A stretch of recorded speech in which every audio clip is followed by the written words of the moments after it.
রবিবার দলের সাংগঠনিক বৈঠকে অভিষেক শুনানি পর্বে বিএলএদের উপস্থিতির বিষয়ে কমিশনের সাথে সংঘাতের সুর বেঁধে দিয়েছিলেন। সোমবার দেখা গিয়েছিল বিএলএদের প্রবেশাধিকারের দাবিতে চুঁচুড়া, ধনেখালির মতো এলাকায় তৃণমূল বিধায়করা গিয়ে প্রক্রিয়া স্থগিত করে দিয়েছে। নমস্কার, আপনারা দেখছেন জেজে নিউজ বাংলা। সকলকে প্রণাম, ভালোবাসা দিয়ে শুরু করছি আজকের প্রতিবেদন। ভোটার তালিকায় বিশেষ নিবিড় সংশোধন এসআইআর প্রক্রিয়ার পশ্চিমবঙ্গে প্রথম দফায় 58 লক্ষের বেশি নাম বাদ পড়েছে। মঙ্গলবার বাঁকুড়ার বড়জোড়ার সভা থেকে পশ্চিমবঙ্গের মুখ্যমন্ত্রী তথা তৃণমূলের সর্বময় নেত্রী মমতা বন্দ্যোপাধ্যায় দাবি করলেন, এআই দিয়ে এই নাম বাদ দেওয়া হচ্ছে। মমতার এও দাবি, বিজেপির আইটি সেলের একজন নির্বাচন কমিশনে বসে সবটা করেছেন। তৃণমূলের বাঁকুড়া, বিষ্ণুপুর, পূর্ব বর্ধমানে এবং দুর্গাপুর সাংগঠনিক জেলার সভা ছিল বড়জোড়ায়। সেই মঞ্চ থেকে মমতা বলেন, এআই দিয়ে এসআইআরের নাম বাদ দেওয়া হচ্ছে। বিজেপির আইটি সেলের একজন করাচ্ছেন, রাজ্যের আধিকারিকরা কিছুই জানতে পারছেন না। এটা একটা বড় কেলেঙ্কারি। মমতা কারো নাম করেননি, তবে অভিষেক গত শনিবার যেভাবে কমিশনের ডিজি আইটি সীমা খান্নাকে নিশানা করেছিলেন, ইঙ্গিতে মমতা তাকেই বিদ্ধে চেয়েছেন বলে অভিমত তৃণমূলের অন্দরে। এসআইআর শুনানির পর্বে আবাল বৃদ্ধ বনিতার হয়রানি নিয়ে ফের সরব হয়েছেন মমতা। তার কথায়, কাউকে বাদ দিচ্ছে না, বয়স্কদের ডেকে নিয়ে 3 তলায় তুলছে। এরা নিজেদের বাবা মাকে সম্মান করেন না, তাই বয়স্কদেরও কোনো সম্মান নেই।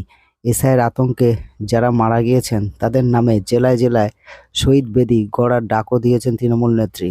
মমতা বলেছেন, 58 থেকে 60 জন মানুষ মারা গিয়েছেন, তাদের নামে জেলায় জেলায় শহীদ বেদি হবে, আর নিচে লেখা থাকবে দায়ী নির্বাচন কমিশন। এবং ভ্যানিশ কুমার, নির্বাচন কমিশনার জ্ঞানেশ কুমারকে কটাক্ষ করে এই নামে ডাকছেন মমতা। রবিবার দলের সাংগঠনিক বৈঠকে অভিষেক শুনানি পর্বে বিএলএদের উপস্থিতির বিষয়ে কমিশনের সঙ্গে সংঘাতের সুর বেঁধে দিয়েছিলেন। সোমবার দেখা গিয়েছিল বিএলএদের প্রবেশাধিকারের দাবিতে চুঁচুড়া, ধনেখালির মতো এলাকায় তৃণমূল বিধায়কেরা গিয়ে প্রক্রিয়া স্থগিত করে দিয়েছেন। মমতা এই প্রশ্ন তুলেছেন যে, কেন শুনানি কেন্দ্রের ভিতরে বিএলএদের ঢুকতে দেওয়া হচ্ছে না। দলের নেতা কর্মীদের আপাতত সব ছেড়ে এসআইআর এবং ভোটের কাজে মন দেওয়ার নির্দেশ দিয়েছেন মমতা।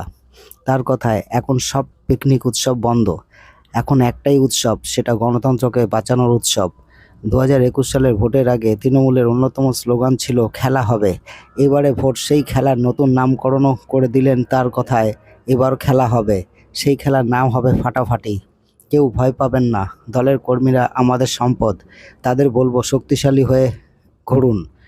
সল্টলেকে কেন্দ্রীয় স্বরাষ্ট্রমন্ত্রী অমিত শাহের সাংবাদিক বৈঠকের 8 ঘন্টার মধ্যেই বড়জোড়ায় সভা শুরু করেন মমতা।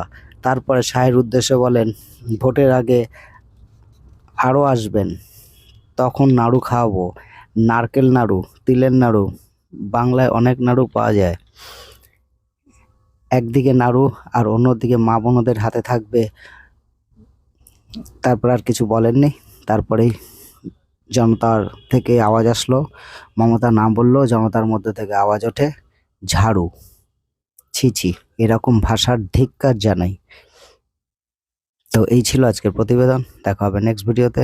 ধন্যবাদ।